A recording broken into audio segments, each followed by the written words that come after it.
Štai kodėl mes šokame. Mohamed El-Kurd. Namus prisimenu kaip žalią padėvėtą sofą, savo senelę kiekviename eilėraštyje. Kiekvienas jazminas užaugina pasipriešinimą, kiekvienas pasipriešinimas sukelia ašarinės dujas. Ašarinės dujas malšini jogurtų svogūnais, atsparumu, moterų giesmėmis būgnijant keptuvėmis ir puodais, visais prakeikimas ir garbė Alachui. Jie valdo tankus, mes renkame akmenis.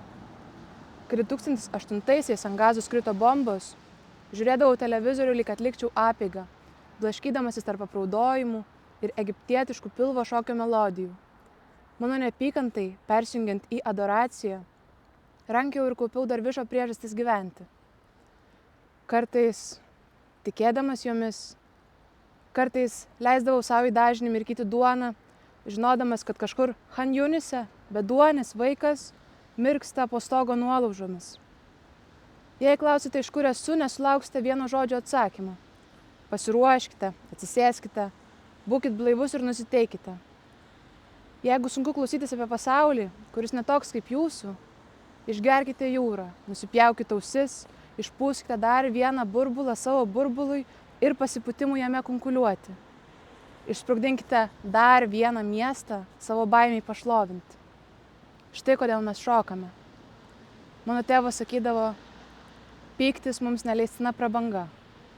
Tvardykis, lik ramus, juokis, kai tavęs prašo, šypsokis, kai tave kreipiasi, atsakyk jiems, apšviesk juos.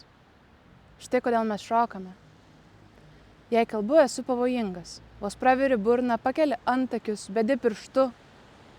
Štai kodėl mes šokame. Mūsų pėdos sužeistos, bet ritmas išlieka, nepaisant būdvardžių man ant pečių.